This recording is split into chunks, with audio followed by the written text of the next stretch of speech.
नमस्कार दोस्तों, मैं हूं सुमित चौधरी और सक्सेस प्लस एकेडमी के प्लेटफॉर्म पर आप सभी का हार्दिक स्वागत है।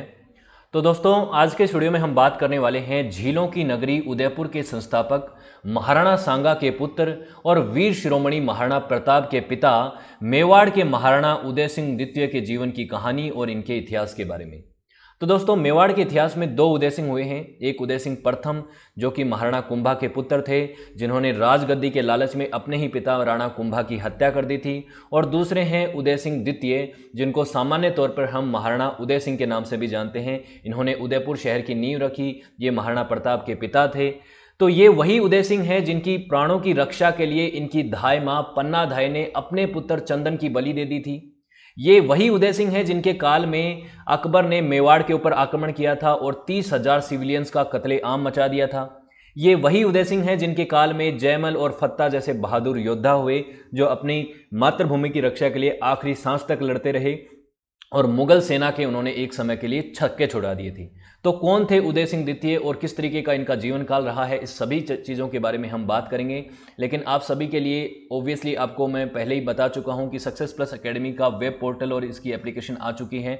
तो अगर आप इस QR कोड को स्कैन करते हैं तो आप इस एप्लीकेशन पे पहुंच जाएंगे, या फिर आप सामान्य तौर पे भी सक्सेस प्लस एकेडमी को सर्च कर सकते हैं प्ले स्टोर पे, जिस पे आपको सभी तरीके के कंटेंट मिल जाएंगे, फ्री और पेड, जिससे आपकी जो एग्जाम्स की प्रिपरेशन है उसमें सहूलियत आपको मिले। तो ज़रूर एप्लीकेशन को डाउनलोड कीजिएगा, ये मेरा आपसे रिक्वेस्ट है। अब बात करते हैं कि हमने मेवाड़ के इतिहास में कई राजाओं के जीवन की कहानी को पढ़ा है। राजस्थान के दक्षिण हिस्से में ये वाला जो हिस्सा है इसको मेवाड़ कहा जाता है। इस मेवाड़ में ये जो उदयपुर शहर है, इसका जो फाउंडेशन है वो रखा था राणा उदय सिंह ने, जो महाराणा प्रताप के पिता हैं। उसके बाद चित्तौड़गढ़ फोर्ट, जो कि एक इनकी पारंपरिक राजधानी रही है, ये पहले इनकी राजधानी थी। उसके बाद इन्होंने अपनी राजधानी को उदयपुर शिफ्ट कर लिया था। अब बात आती है, इसमें कई राजाओं के जीवन की कहानी को हम पढ़ चुके हैं। बप्पा रावल, महाराणा कुंभा, महाराणा सांगा, महाराणा प्रताप, इन सभी के जीवन की कहानी को हम पढ़ चुके हैं। राणा हमीर सिंह के जीवन की कहानी को भी हम जल्दी ही पढ़ेंगे।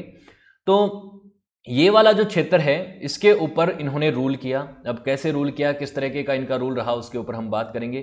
कौन सा समय चल रहा है, इसकी भी बात करते हैं। 15वीं शताब्दी और 16वीं शताब्दी, ये वो समय था जब मेवाड़ के इतिहास में काफ़ी कुछ चेंज हो रहा था। मुगल अपनी पैठ जमा चुके थे। राणा सांगा मेवाड़ में उस समय एक बहुत ही प्रोमिनेंट रूलर हुआ करते थे एक समय, लेकिन वो भी बाबर के हाथों हार गए थे खानवा की लड़ाई में। उसके बाद उदय सिंह द्वितीय का जन्म होता है। उदय सिंह द्वितीय का जन्म कब हुआ? 4 अगस्त 1522 को। 28 फरवरी 1572 को इनकी डेथ होती है। ये महाराणा थे मेवाड़ के, 53वें महाराणा माने जाते हैं ये उदय मेवाड़ के। और उसके बाद ये महाराणा सांगा के 4 बेटों में से सबसे छोटे बेटे थे। इनकी वाइफ जो थी हांडा रानी कर्णावती भी इनको कहा जाता है, बूंदी की प्रिंसेस थी ये। और इन दोनों से इनको ये बेटा हुआ था। अब इनकी थोड़ी सी बात कर लेते हैं कि 4 बेटे थे। 4 बेटों में जो सबसे बड़ा बेटा था महाराणा सांगा का, वो था रतन सिंह सबसे पहले राजा भी बनते हैं। उसके अलावा भोजराज थे दूसरे नंबर पे। भोजराज वही हैं जिनके साथ मीराबाई की शादी हुई थी। इनकी डेथ अर्ली टाइम में हो गई थी। तो ये तो महाराणा सांगा की मृत्यु के बाद जीवित ही नहीं थे, उनके जीते जी ही इनकी मृत्यु हो गई थी। उसके बाद आते हैं विक्रमादित्य और उदय सिंह। विक्रमादित्य और जो उदय सिंह हैं, ये दोनों सगे भाई होते हैं। ये हांडी रानी कर्मावती के ही पुत्र होते हैं। हांडी रानी हांडा, जो हाड़ौती वाला जो रीजन था, बूंदी वाला जो रीजन था, वहां से आती थी, इसलिए उनको हांडा रानी कर्मावती कहा जाता है। तो इनका भी रोल काफ़ी महत्वपूर्ण है इस पूरे सेशन में। जब ये मेवाड़ का जो इतिहास का ये पीरियड चल रहा था, बहुत ही ऐसा इंपॉर्टेंट फेज चल रहा था कि मेवाड़ का क्या होगा अब आने वाले समय में, क्योंकि एक समय महाराणा सांगा के नेतृत्व में मेवाड़ बहुत ताकतवर हो चुका था और आसपास के क्षेत्र में बहुत ज़बरदस्त इनकी डोमिनेंस हो चुकी थी। सभी राजपूत राजाओं को उन्होंने इकट्ठा कर लिया था, एक ही छतरी के नीचे उन्होंने इकट्ठा कर लिया था।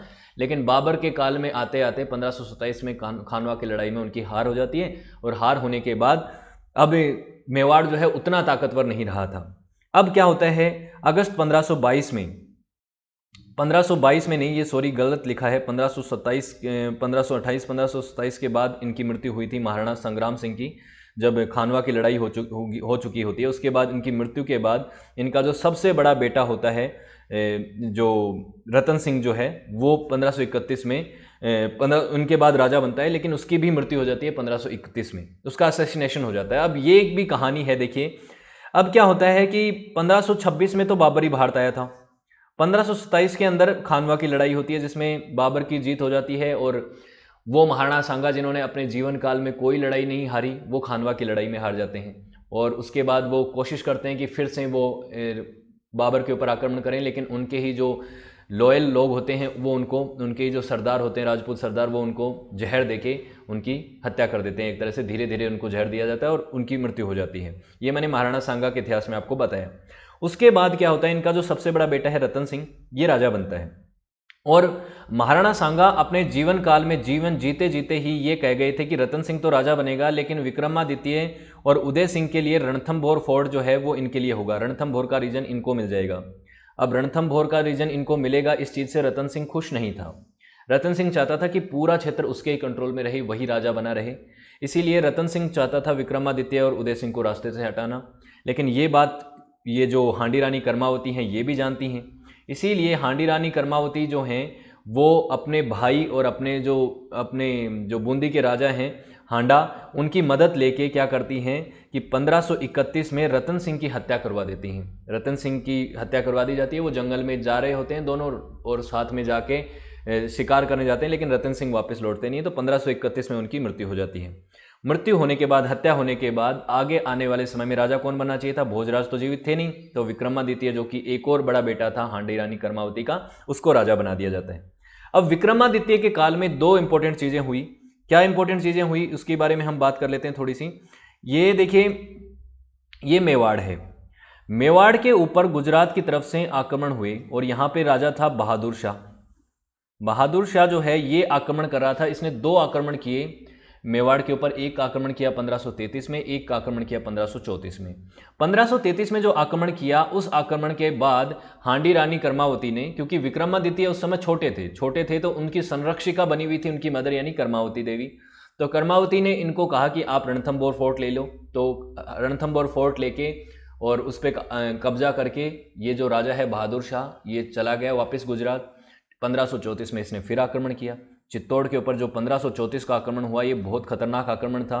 और इस आक्रमण में ये चीज़ हुई कि विक्रमादित्य और इनके छोटे भाई यानी उदय सिंह को बूंदी भेज दिया गया। बूंदी यानी अपने ननिहाल भेज दिया गया। और ननिहाल भेजने के बाद इन्होंने, जो हांडी रानी कर्मावती हैं, ये कोई वो नहीं थी, कायर नहीं थी, ये वीर औरत थी।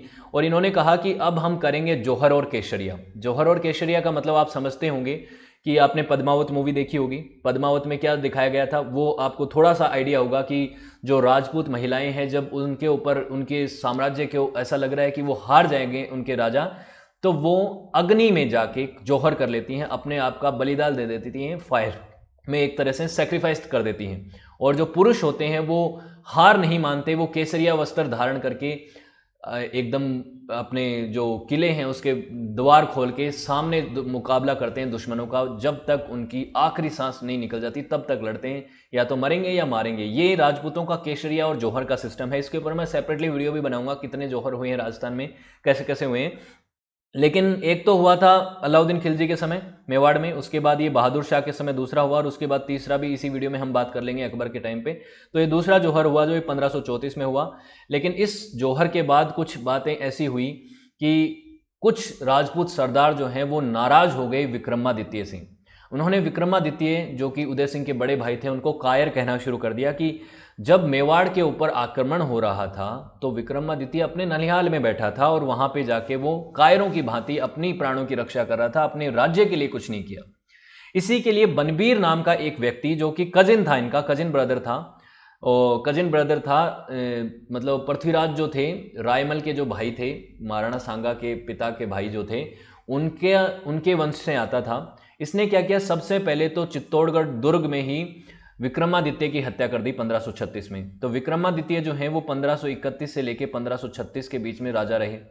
उसके बाद क्या होता है, बनवीर जो है वो राजा बनना चाहता था, लेकिन उसको ये था कि अब एक और मेरी रास्ते का कांटा बना हुआ है, वो है उदय सिंह, सबसे छोटा बेटा महाराणा सांगा का।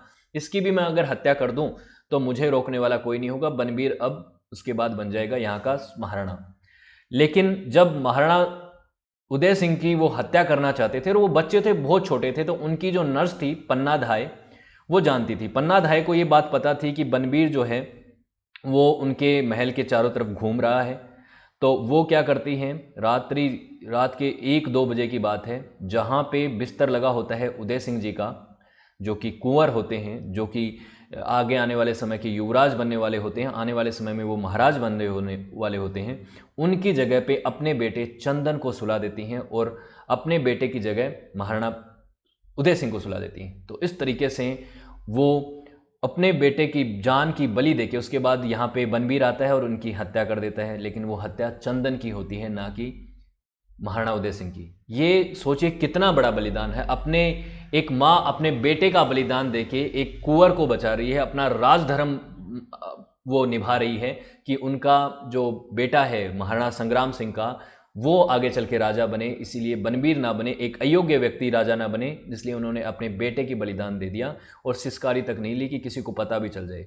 उसके बाद अगले दिन क्या करती हैं, ये अपने जो उदय सिंह जी हैं, जो उसके जो वंशज हैं महाराणा संग्राम सिंह के, इनको लेके जाती हैं बूंदी, सॉरी उदय सिंह को जो हैं कुंभलगढ़ छोड़ के आ जाती हैं। कुंभलगढ़ में उस समय एक व्यक्ति होता है आशा शाह देवपुरा, ये व्यक्ति जो है उस समय गवर्नर होता है और ये एक बहुत ही लॉयल व्यक्ति होता है महाराणा संग्राम सिंह और इनकी फैमिली का, तो इनको सौंप देती हैं और खुद बूंदी चली जाती हैं। उसके बाद कहती हैं कि किसी भी कंडीशन में उदय सिंह को आपको प्रोटेक्ट करना है, मैं प्रोटेक्ट अब आगे नहीं कर पाऊंगी अगर पता चल गया तो, और उदय सिंह को कभी भी मुझसे मत मिलाना, ये चीज़ें कहती हैं। कुछ भी वो नहीं मांगती इसके बदले में, अपने बेटे का बलिदान देने के बावजूद उनको कोई लालच नहीं होता कि मुझे ये चाहिए वो चाहिए, कुछ नहीं, बस उन्होंने अपना राजधर्म निभाया और अपने कुंवर की रक्षा करी। उसके बाद कुछ ही टाइम बाद पता चल जाता है, ये बात सामने आ जाती है कि बच गया है उदय सिंह जी जो हैं, बच गए हैं।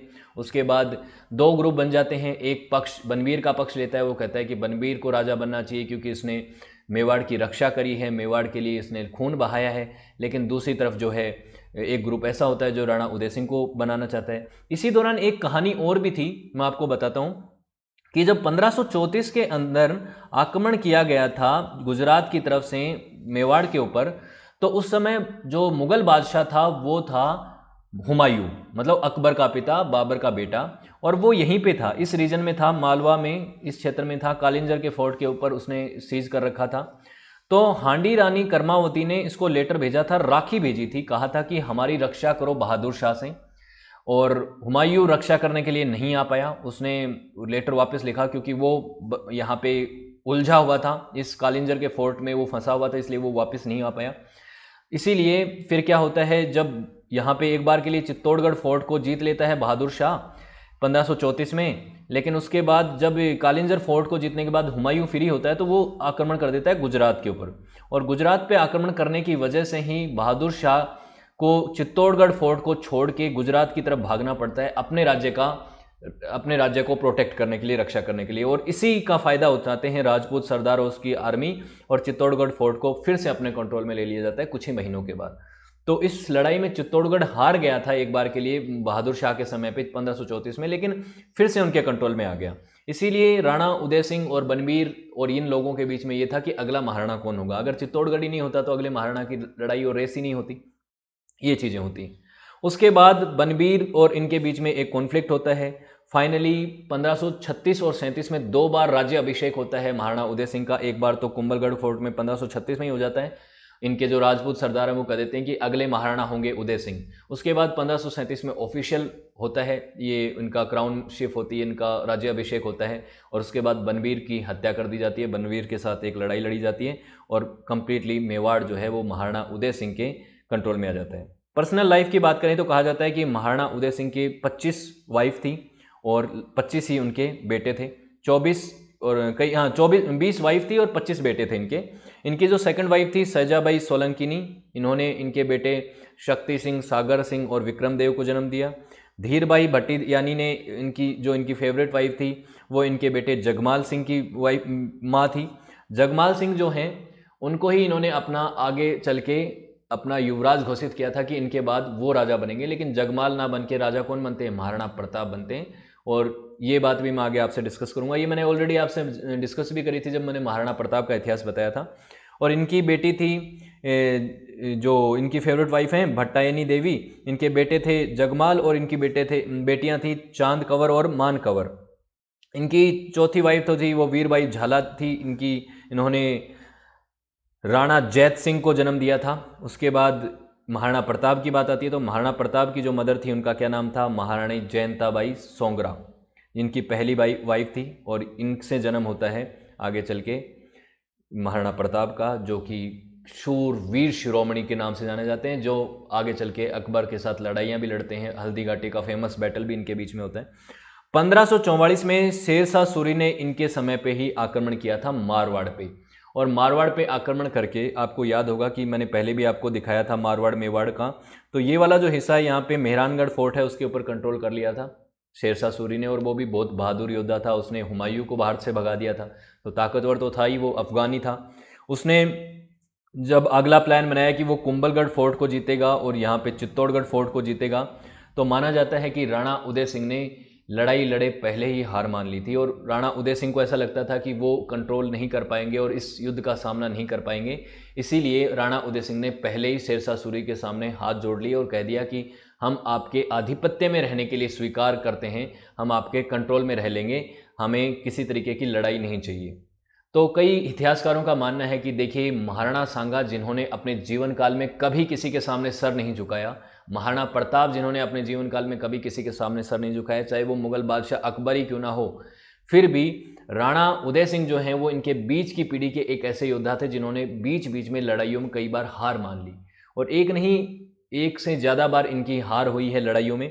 तो ये चीज़ हुई, और उसके बाद इन्होंने यही समझा कि शेरशाह सूरी के साथ हम सुलह कर लेते हैं, और इन्होंने उनकी जो है डोमिनेंस को एक्सेप्ट कर लिया था। एक चीज़ तो ये होती है, और उसके बाद क्या होता है, इन्होंने अपनी कैपिटल को शिफ्ट किया। पहले चित्तौड़गढ़ इनकी कैपिटल हुआ करती थी, उसके बाद इन्होंने 1559 में उदयपुर शहर की नींव रखी, और उसके बाद उदयपुर को अपनी राजधानी बना ली, और उसके बाद आगे चल के गोंडा को भी राजधानी बनाई है। तो राजधानियाँ तो इनकी बदलती रही हैं समय के साथ, और उसी समय उदयपुर में एक इन्होंने उदय सागर झील जो है उसका भी निर्माण करवाया, और उदयपुर को झीलों की नगरी कहा जाता है, और उसी शहर में इन्होंने ये झीलें बनवानी शुरू कर दी थी। ये है वो क्षेत्र जहाँ की मैं बात कर रहा हूँ। यहाँ पे चित्तौड़गढ़ दिखेगा, उदयपुर दिखेगा, प्रतापगढ़ दिखेगा, नीमच, राजसमंद, भीलवाड़ा, ये सारा जो क्षेत्र है ये उस समय का मेवाड़ का रीजन माना जाता है। इसी में इन्होंने राजाओं ने रूल किया है जो महाराणा हुए हैं।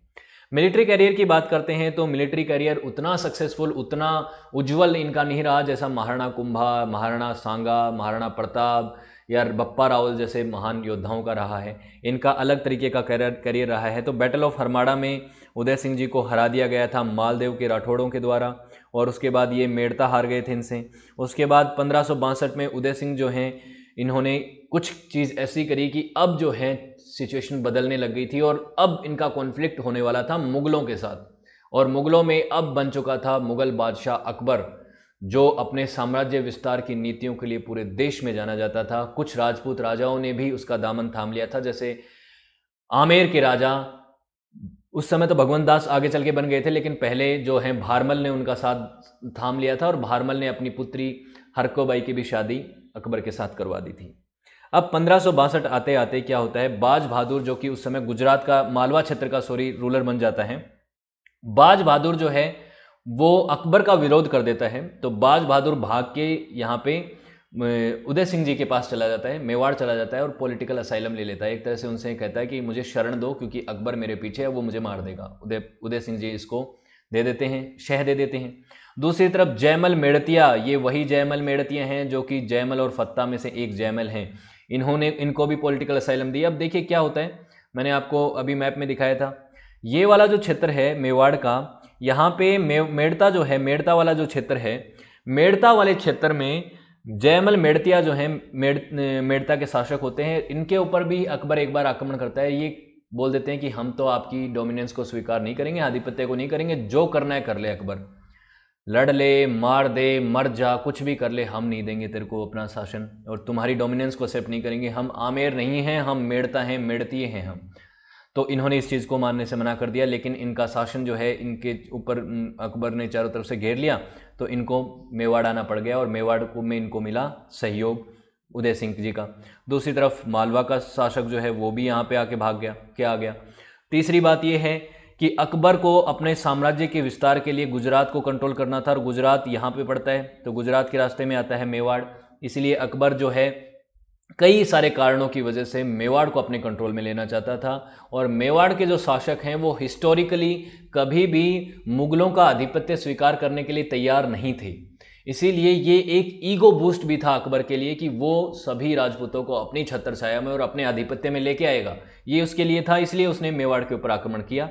तो 1567 सितंबर महीने में शक्ति सिंह जो इनके बेटे थे, भाई थे, मतलब बेटे थे, सॉरी बेटे थे इनके, जो इनकी दूसरी रानी थे उनसे, तो उन्होंने ये आके इनको बताया कि धौलपुर वाले क्षेत्र से अकबर की सेना आ रही है और वो हम पे आक्रमण करेगी। तो उदय सिंह जी ने एक काउंसिल बुलाई वॉर के लिए कि अब हमें क्या करना चाहिए। तो सभी नोबल्स ने ये कहा कि हम बिल्कुल भी किसी भी कंडीशन में आत्मसमर्पण तो नहीं करेंगे, लेकिन राजा जी यानी उदय सिंह जी, आप अपनी फैमिली को लेके और पहाड़ों में चले जाइए, चित्तौड़गढ़ दुर्ग को छोड़ दीजिए, क्योंकि अगर गलती से आप मारे गए या आप पकड़े गए तो उससे क्या होगा कि खलबली मच जाएगी और राज्य उससे हार मान लेगा, क्योंकि हमारे पास कोई चॉइस बचेगी नहीं। अब ये बात थी, हालांकि इनके बेटे बड़े हो गए थे। 1540 में तो महाराणा प्रताप का जन्म हो गया था, 27 साल के थे महाराणा प्रताप। लेकिन महाराणा प्रताप को तो उस समय देश निकाला सा मिला हुआ था, वो तो जंगलों में रहते थे, क्योंकि जयमल को जो है इनके जो बड़े भाई थे जयकमाल, उनको उत्तराधिकारी बना रखा था राज्य का। तो ये चीज़ें हुई। तो 23 अक्टूबर 1567 को फाइनली अकबर ने अपना कैंपेन शुरू किया चित्तौड़गढ़ के खिलाफ, और चित्तौड़गढ़ का पहला जो सीज है वो शुरू होता है 1567 में। 4 महीने तक ये सीज चला है आने वाले समय में। उसके बाद इसी समय उदय सिंह जी जो है वो गोगुंडा चले गए, जो बाद में आगे चल के इनकी राजधानी भी बनी, वहीं से ये अपना रूल चलाते थे। उसी समय इनके जो मेन 2 चीफ थे, एक थे जयमल मेड़तिया जो मेड़ता से थे, और पट्टा सिसोदिया जो कि इनके भाई के बेटे थे, यानी विक्रमादित्य के बेटे थे। बहुत बहादुर थे ये दोनों। इन दोनों को अपने राज्य को सौंप के चित्तौड़गढ़ फोर्ट को सौंप के चले गए कि अब आपको रक्षा करनी है इसकी। ये हुआ। अब क्या होता है कि चित्तौड़गढ़ का सीज होता है। अकबर और उसकी सेना पहले चाहती है कि डायरेक्टली किसी भी तरीके से इस किले के अंदर घुसा जाए और हम लड़ाई लड़ें, लेकिन चित्तौड़गढ़ का जो किला है उसकी दीवारों को भेदना बहुत मुश्किल काम था। अभेद्य दीवारें थी उसकी, एक तरह से देखिए बहुत ही ज़बरदस्त तरीके से चित्तौड़गढ़ के फोर्ट बनाए गए हैं, चाहे कुंभलगढ़ फोर्ट हो चाहे चित्तौड़गढ़ फोर्ट हो, इसमें घुसना इनके लिए नामुमकिन था। इन्होंने इसके लिए सुरंगें बनाना शुरू कर दिया, सुरंगों में बारूद भर भर के सुरंगों को तोड़ना फोड़ना शुरू कर दिया। 2 सुरंगें बनाई थी। अब फिर भी नहीं हो रहा था। ऐसा माना जाता है कि अकबर की सेना दिन में जिन सुरंगों के रास्ते दीवारों को तोड़ती थी, रात को वो जो राजपूत योद्धा थे उन दीवारों को फिर से निर्माण कर लेते थे। इस तरीके से चला 4 महीने तक के पहले 58 दिन तक, 2 महीने तक तो इनको दीवारों तक पहुंचने तक नहीं दिया। उसके बाद जब दीवारों तक पहुंचे तो दीवारों को तोड़ नहीं पा रहे थे, तोड़ रहे थे तो पुनर्निर्माण हो रहा था, बहुत सी चीज़ें थी। उसके बाद क्या हुआ, ऐसा माना जाता है कि अकबर ने इस किले के बाहर एक चबूतरा बनवाया बड़ा, उस चबूतरे के ऊपर अकबर विराजमान रहता था। एक बार इस दीवारों की निगरानी करते समय जयमल जो था, जयमल मेड़तिया, ये घूम रहा था, निरीक्षण कर रहा था, तो अकबर ने यहाँ से उसके ऊपर गोली चलाई जो उसके पैर पे लग गई। पैर पे लगने की वजह से वो घायल हो गया और किले की दीवार से गिर गया, जिसकी वजह से उनका एक पैर जो है वो फ्रैक्चर भी हो गया पूरी तरह से। किले के अंदर अफरा तफरी मच गई। अफरा तफरी मचने के बाद ये तय हुआ कि अब राजपूत योद्धा वही करेंगे जो कि पहले के समय अलाउद्दीन खिलजी के समय हुआ, जो कि हमने बहादुर शाह के समय पे किया। मतलब क्या करेंगे, केसरिया और जौहर, औरतें करेंगी जौहर और राजपूत योद्धा करेंगे केसरिया, यानी केसरिया वस्त्र धारण करके किले के पाट खोल के लड़ेंगे अपनी अंतिम सांस तक अपने किले की रक्षा के लिए। वो हार नहीं मानेंगे, बस जीतेंगे या हारेंगे, लेकिन हार नहीं मानेंगे। तो उसके बाद अकबर ने इसका और आदेश दे दिया था कि सीज कर दो। सीज करने के बाद फाइनली 1568 आते आते ये फाइनल बैटल होता है 23 फरवरी 1568 के दिन। और इस दिन लड़ाई में जो होता है वो बहुत ही ज़बरदस्त होता है। इसकी कुछ पिक्चर्स और कुछ इसके वो आपको वो मिलेंगी, पेंटिंग्स मिलेंगी। इसमें जयमल और फत्ता, ये 2 व्यक्ति जो लड़ाई लड़ते हैं, इनका इतिहास में नाम है। नाम इसीलिए है क्योंकि जिस बहादुरी से इन्होंने लड़ाई लड़ी, ये जयमल और फत्ता थे। इनके एक तो मेड़ता से आते थे और दूसरे इनके भाई के बेटे थे। और जयमल जो हैं, क्योंकि इनका पैर फ्रैक्चर हो गया था, तो ये अपने भतीजे की कंधे पे बैठ के लड़ाई लड़ रहे थे। और माना जाता है कि 4 घंटे तक इन्होंने जो लड़ाई लड़ी है, अपने गेट के अंदर किसी मुगल सैनिक को घुसने तक नहीं दिया। इन्होंने कई लोगों की हत्या करी। कई जो सैनिक हैं मुगल, उनकी इन्होंने रक्षा कर उनसे अपने किले को बचाया, लेकिन फाइनली ये भी मारे गए। इतनी बड़ी लड़ाई, इतनी बड़ी सेना के सामने दो योद्धा कितनी देर टिक पाएंगे। फाइनली 22 फरवरी को चित्तौड़गढ़ फोर्ट को जीत लिया गया अकबर की सेना के द्वारा। उसके बाद 23 फरवरी 1568 को अकबर अब तक हो चुका था फ्रस्ट्रेटेड, और ऐसा माना जाता है कि अकबर को भगवान दास, जो कि आमेर के शासक थे, भगवान दास भी इनको कहा जाता है, इन्होंने एडवाइस दी कि अब आप कत्ले आम का आदेश दे दीजिए बादशाह अकबर। अकबर के जीवन की छवि को अलग अलग चरणों में आप अलग अलग तरीके से देखते हैं। मैंने अकबर की धार्मिक पॉलिसी भी बताई है, धार्मिक जो उनकी नीति रही है, उनको शासन काल के बारे में भी बताया है। तो अकबर के जीवन के ऊपर जो सबसे बड़ा कलंक लगा था वो यही लगा था कि इन्होंने मेवाड़ के 30,000 अनआर्म्ड सिविलियंस का कत्ले आम का आदेश दिया। कहा जाता है कि भगवान दास ने ये करवाया था, क्योंकि भगवान दास मेवाड़ के शासकों को पसंद नहीं थे और मेवाड़ के शासक उनकी रिस्पेक्ट नहीं करते थे, तो मेवाड़ से जलते थे। क्योंकि भगवान दास के जो पिता थे, जो भारमल थे, उन्होंने अपनी बेटी का विवाह मुगलों के साथ कर दिया था, इसीलिए मेवाड़ के शासकों और बाकी राजपूत भी जो हैं वो आमेर को पसंद नहीं करते थे। इसीलिए अपने ही राजपूत बंधुओं का हत्या करवाने में भगवान दास ने एडवाइस दी अकबर को। अकबर ने करवाया भी। उसके बाद अकबर को माना जाता है इसका अफसोस भी हुआ, और अफसोस इस कदर हुआ कि आगरा के फोर्ट में ये जो दोनों योद्धा थे, जयमल और फत्ता, इनका इन्होंने हाथी के ऊपर 2 स्टैचू भी बनवाए, जिसको बाद में औरंगजेब ने तोड़ दिया। तो ये है अब्बू फजल, जिसने आईने अकबरी और अकबरनामा जैसी किताबें लिखी हैं। उसने इसके बारे में वर्णन किया कि 30,000 निर्दोष सिविलियंस को हत्या करवाई गई अकबर के आदेश के ऊपर, और उस समय जो मंदिर थे और जो भी चीज़ें उनके रास्ते में आई, एकलिंग जी मंदिर और इन चीज़ों को इन्होंने तोड़ा, और बहुत ही ब्रूटैलिटी के साथ अकबर ने यहाँ पे चित्तौड़गढ़ फोर्ट के आसपास के लोगों को मरवाया। और यहाँ पे डेड बॉडीज़ जो हैं वो उससे पूरा चित्तौड़गढ़ फोर्ट जो है वो फैल गया। इस तरीके से यहाँ पे लूटपाट मचाई गई। तो अकबर, जिसको सभी मुगल बादशाहों में बेटर माना जाता है, बेटर ह्यूमन बीइंग कहा जाता है, उसके जीवन के ऊपर भी सबसे बड़ा कलंक क्या है? मेवाड़ के ऊपर जो उसने आक्रमण किया और जो कत्लेआम मचाया है। देखिए, 2 राजाओं के बीच में साम्राज्य विस्तार के लिए लड़ाइयाँ पूरी दुनिया में होती आई हैं और होती ही हैं, लेकिन उसके बाद निर्दोष सिविलियंस को जो टारगेट करता है वो व्यक्ति सही नहीं है, उसको आप महान नहीं कह सकते। तो इसीलिए अकबर को जो महान का टाइटल कई बार दिया जाता है, उसके ऊपर कई बार जो इतिहासकार हैं वो टिप्पणी करते हैं और वो कहते हैं कि आप किसी व्यक्ति को कैसे महान कह सकते हैं जिसने 30,000 निर्दोष लोगों की हत्या करवाई हो। उसके बाद चित्तौड़गढ़ तो हार गए थे। चित्तौड़गढ़ हारने के बाद उदय सिंह जो हैं वो जिंदा थे, उस लड़ाई में थे नहीं। उदय सिंह ने अपनी कैपिटल को गोगुंडा शिफ्ट कर लिया, जहाँ पे इनकी 1572 में मृत्यु हो जाती है। उसके बाद गोगुंडा से ही शासन चलता है। जगमाल को शासक बनने से मना कर देते हैं राजपूत सरदार, और महाराणा प्रताप को शासक बनाया जाता है। 1572 के मार्च महीने में महाराणा प्रताप थ्रोन पे बैठते हैं, गोगुंडा से ही अपने रूल को चलाते हैं। उसके बाद बैटल ऑफ हल्दी घाटी होता है। बैटल ऑफ हल्दी घाटी की भी मैंने आपको कहानी बताई है। और आज के समय जयमल और फत्ता का जो स्टैचू बना हुआ है वो राजस्थान के बीकानेर के जो फोर्ट है, जो वहाँ का जूनागढ़ फोर्ट है, वहाँ पे बना हुआ है।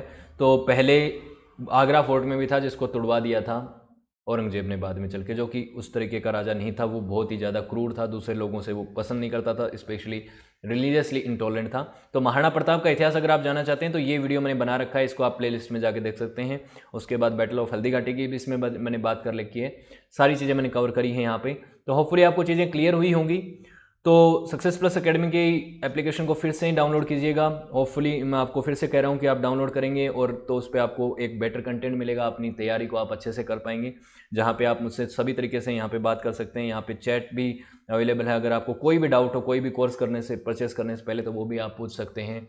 उसके अतिरिक्त यहाँ पे सभी कोर्सेज एक पूरे स्टैंडर्ड तरीके से आपको मिलेंगे, जहाँ पे आपको वीडियोज़ मिलेंगे, उनकी PDF मिलेंगी, उनसे रिलेटेड टेस्ट सीरीज़ मिल जाएंगी, सब चीज़ें मिलेंगी और पूरे के पूरे कोर्सेज यहाँ पे अवेलेबल होंगे। देखिए, मैं यहाँ पे बायोग्राफीज कवर करा रहा हूँ, लेकिन मेवाड़ के इतिहास को क्रमबद्ध तरीके से कराना, उसके ऊपर क्वेश्चंस कराना, उसके नोट्स प्रोवाइड करना, ये आपको एप्लीकेशन पे मिलेगा आने वाले समय में। तो अगर वीडियो अच्छा लगा तो लाइक कीजिएगा, शेयर कीजिएगा और चैनल को सब्सक्राइब कीजिएगा आने वाले वीडियोज़ को देखने के लिए। So thank you so much for